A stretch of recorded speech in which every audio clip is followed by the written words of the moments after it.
प्रभात खबर की ओर से अभिवादन स्वीकार करिए। मैं हूं अजय कुमार और आप देख रहे हैं बिहार चुनाव से जुड़ी दिलचस्प कहानियों का हमारा खास कार्यक्रम।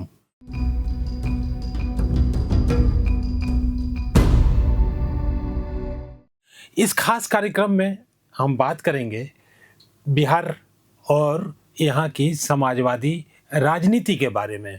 हम जानने की कोशिश करेंगे कि समाजवादी राजनीति कैसे और किस किस धारा में बढ़ती रही, बिखरती रही, फिर एकजुट होती रही। इसके बारे में कहा जाता है, समाजवादी राजनीति के बारे में, कि इसके नेता लंबे समय तक एक साथ नहीं रह सकते। ये किसी अवसर पर एक साथ आते हैं, कुछ दूर चलते हैं और फिर अलग अलग राह पकड़ लेते हैं।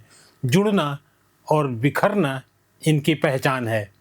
आज की बात करें तो जदयू के शीर्ष नेता और मुख्यमंत्री नीतीश कुमार समाजवादी राजनीतिक धारा के मजबूत स्तंभ माने जाते हैं। इसी तरह राजद के प्रमुख लालू प्रसाद भी समाजवादी राजनीति की उपज कहे जाते हैं। मौजूदा दौर में ही देखें तो दो समाजवादी राजनीतिक धाराएं दो अलग अलग रास्ते पर चल रही हैं। दोनों ही धाराओं के लोग राम मनोहर लोहिया, जयप्रकाश नारायण कर्पूरी ठाकुर का नाम सम्मान के साथ लेते हैं और उनके विचारों पर चलने का दावा भी करते हैं। बिहार की राजनीति की बात करें तो ऐसे बहुत सारे नेता याद आएंगे जो समाजवाद के बड़े पैरोकार थे। बिहार में समाजवादी राजनीति के प्रमुख चेहरों में जयप्रकाश नारायण, कर्पूरी ठाकुर, कपिल देव सिंह, रामनंदन मिश्र, रामानंद तिवारी, बसावन सिंह, गुलाम सरवर से लेकर रामविलास पासवान, रघुवंश प्रसाद सिंह, जॉर्ज फर्नांडिस तक को आप याद कर सकते हैं। इस धारा के नेताओं की लिस्ट काफ़ी लंबी हो सकती है। यहाँ इस राजनीतिक धारा से गहरे जुड़े राजनीतिज्ञों के नाम का उल्लेख हम इसलिए कर रहे हैं ताकि समाजवादी धारा को समझने में आसानी हो। इस राजनीतिक धारा को मध्य मार्ग भी कहा जाता है, मध्यमार्गी पार्टियों के तौर पर भी देखा जाता है। कांग्रेस विरोध की राजनीति को एक स्वरूप देने के लिए समाजवादी पार्टी ने कम्युनिस्ट और जनसंघ से मिलकर भी सरकार बना ली थी। ऐसा कब हुआ था, यह जानने के लिए हमारे इस वीडियो को आपको अंत तक देखना पड़ेगा। इसी बहाने क्यों न समाजवादी राजनीति के अस्तित्व के में आने के घटनाक्रम पर भी नजर डाल लें। सोशलिस्ट पार्टी की स्थापना 1931 में कांग्रेस से जुड़े नेताओं ने ही की थी। नई पार्टी के लिए बनाई गई समिति के सभापति अब्दुल बारी थे। विचारक राहुल सांकृत्यायन, गंगा शरण सिंह, अंबिका कांत सिंह, मनीन्द्र नाथ राय, हरिप्रसाद शास्त्री, ज्ञान साहा, विश्वनाथ मिश्र तथा जहरुल हुसैन हाशमी को समिति में अलग अलग जिम्मेवारी के साथ शामिल किया गया था। क्या आप जानते हैं कि समाजवादी पार्टी का वैचारिक आधार क्या था? इनके सामने मार्क्सवाद, गांधीवाद और पश्चिमी उदारवाद का मॉडल उनके दिमाग में था और यही उनकी वैचारिकी थी। यह पार्टी चाहती थी कि संपत्ति पर सामाजिक अंकुश रहे, सहकारी खेती को बढ़ावा मिले, हर हाथ को काम और हर खेत को पानी मिले। इसी मूल नज़रिए पर खड़ा होकर इसके नेता चाहते थे कि यह देश स्तरीय पार्टी बन सके। इसके लिए 17 मई 1934 को अखिल भारतीय सम्मेलन का आयोजन पटना में हुआ था। आचार्य नरेंद्र देव नई पार्टी के अध्यक्ष तथा जयप्रकाश नारायण इसके संगठन मंत्री बनाए गए थे। स्वतंत्रता आंदोलन में कांग्रेस सोशलिस्ट पार्टी कांग्रेस के साथ मिलकर ही लड़ाई लड़ रही थी।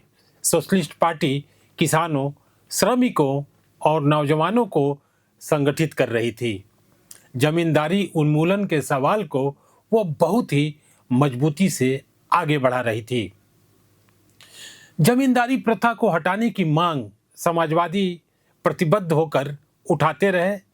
वो हर मीटिंग में, हर सभा में इस मांग को काफ़ी मजबूती से उठाते रहे। राम वृक्ष बिनीपुरी ने इसके खिलाफ कानपुर से प्रकाशित होने वाले अखबार प्रताप में लेख लिखे और वो उनका लेख किसान सभाओं की बैठकों में पढ़ा जाता था, उसका पाठ होता था। बहरहाल आज़ादी के बाद बिहार ऐसा पहला राज्य था जहां जमींदारी उन्मूलन का कानून विधानसभा से पास हुआ था। उस समय श्री कृष्ण सिंह के नेतृत्व में कांग्रेस की सरकार थी। बहरहाल 1948 में कांग्रेस ने फैसला किया कि किसी भी दूसरी राजनीतिक पार्टी का सदस्य कांग्रेस का मेंबर नहीं हो सकता था। उसी वर्ष नासिक में हुए सम्मेलन में सोशलिस्टों ने अपनी एक स्वतंत्र पार्टी और भूमिका पहचान तय कर ली। इस लिहाज से सोशलिस्टों की सामाजिक गोलबंदी तेज हो गई थी। 20 से 24 फरवरी 1948 को पटना में यूसुफ मेहर अली की अध्यक्षता में ऑल इंडिया सोशलिस्ट पार्टी का कन्वेंशन हुआ। समाज के अलग अलग तबकों के लिए संगठन बनाए गए।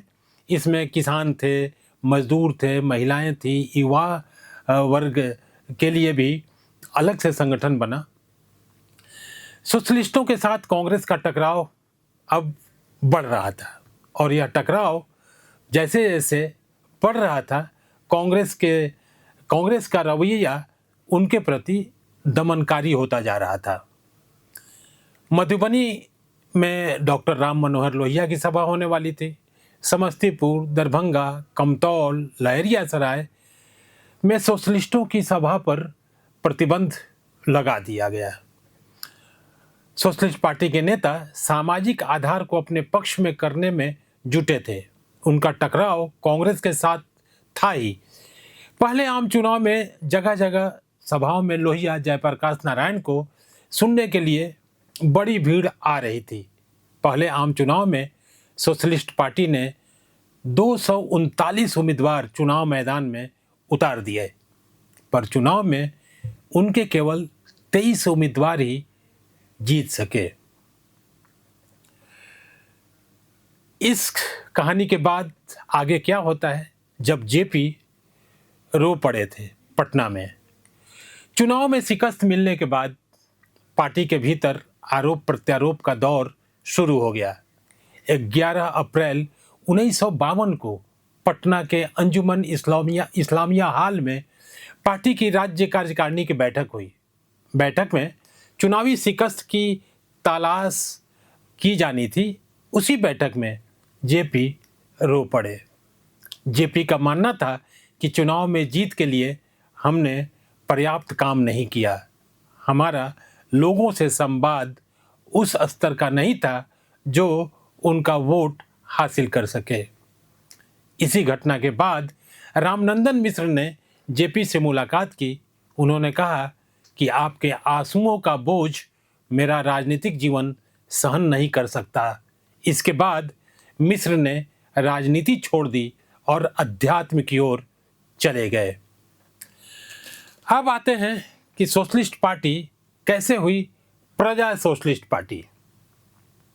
समाजवादी नेताओं का मानना था कि पार्टी को मजबूत करना है तो अलग अलग मोर्चे पर काम करने वाली शक्तियों को एक साथ आना पड़ेगा। पहले से काम कर रहे कृषक मजदूर प्रजा पार्टी का कांग्रेस सोशलिस्ट पार्टी में विलय हो गया। इस तरह नई पार्टी बनी प्रजा सोशलिस्ट पार्टी। फॉरवर्ड ब्लॉक का एक हिस्सा भी इस नई पार्टी में यानी प्रसोपा में प्रजा सोशलिस्ट पार्टी में शामिल हो गया। तो दूसरी ओर राजनीति में नैतिकता और आदर्श का पक्ष भी मजबूत था। इसी बीच त्रावणकोर कोचीन राज्य में गोलीकांड हो गया था। डॉक्टर राम मनोहर लोहिया ने अपनी ही सरकार के मुखिया पट्टम थानु पिल्लई से इस्तीफे की मांग कर दी। इससे प्रसोपा के कई नेता नाराज हो गए और यह नाराजगी अंततः विभाजन की ओर गई। डॉक्टर लोहिया ने प्रसोपा से अलग होकर समाजवादी पार्टी बना ली। बिहार के उस समय के बड़े समाजवादी नेताओं बसावन सिंह, कर्पूरी ठाकुर, रामानंद तिवारी, माफ करेंगे, सूरज नारायण सिंह लोहिया के साथ नहीं गए। लोहिया के साथ जाने वालों में भूपेंद्र नारायण मंडल, कमलनाथ झा, उपेंद्र नाथ वर्मा, सच्चिदानंद सिंह, उर्मिलेश झा, पूरन चंद, राम इकबाल शास्त्री उनके साथ चले गए। जाहिर है कि लोहिया की नई पार्टी का आधार प्रसोपा की तुलना में, यानी प्रजा सोशलिस्ट पार्टी की तुलना में कमजोर था। अब आते हैं संयुक्त सोशलिस्ट पार्टी के बनने की कहानी पर। कांग्रेस का विकल्प बनने के सपने के साथ बनी कांग्रेस सोशलिस्ट पार्टी अभी अपनी मंजिल की ओर बढ़ ही रही थी कि उसका विभाजन हो गया। 1957 और 1962 के विधानसभा चुनाव में प्रसोपा और सोपा को अपेक्षित कामयाबी नहीं मिली। 1962 के चुनाव में लोहिया की समाजवादी पार्टी को केवल 7 विधायक मिले, 7 विधायक चुनाव जीते, जबकि प्रसोपा के 28 विधायक विधानसभा पहुंचे। समाजवादी राजनीति को प्रासंगिक बनाए रखने के लिए दोनों पार्टियों के नेताओं में, कार्यकर्ताओं में और उनके सामाजिक आधार में चिंतन शुरू हो गया। प्रसोपा के रामगढ़ और सोपा के गया सम्मेलन में दोनों समाजवादी धड़ों की एकता को जरूरी बताया गया। इस तरह 6 जून 1964 को दोनों पार्टियों के विलय के बाद संयुक्त सोशलिस्ट पार्टी बनी, पर यह भी अधिक दिनों तक नहीं चल सकी। प्रसोपा के 12 विधायक नई पार्टी को छोड़कर कांग्रेस में शामिल हो गए। पार्टी के भीतर कुछ ऐसे भी नेता थे जो पुराने प्रसोपा को जीवित रखना चाहते थे और उन्होंने इसे पुनर्जीवित किया। जुटने बिखरने की इन्हीं प्रक्रियाओं के बीच 1967 का विधानसभा चुनाव आता है। उस चुनाव में कांग्रेस बड़ी पार्टी होते हुए भी सरकार नहीं बना सकी, क्योंकि उसके पास केवल 128 विधायक ही थे। यह आज़ादी के बाद कांग्रेस का अब तक का सबसे खराब प्रदर्शन कहा जा सकता है। ऐसे में पहली बार बिहार में संयुक्त विधायक दल की सरकार महामाया प्रसाद के नेतृत्व में बनी, पर समाजवादी और गठबंधन की राजनीति अस्थिर बनी रही। इसकी कहानी हम अपने 6ठे एपिसोड में लेकर आपके सामने आएंगे। आप सुझाव दें ताकि हम अपने कार्यक्रम को और बेहतर कर सकें। तब तक आप हमें और हमारे सहयोगी हिमांशु देव को दीजिए इजाज़त। नमस्कार। प्रभातखबर.com, विश्वास वही, रफ्तार नहीं।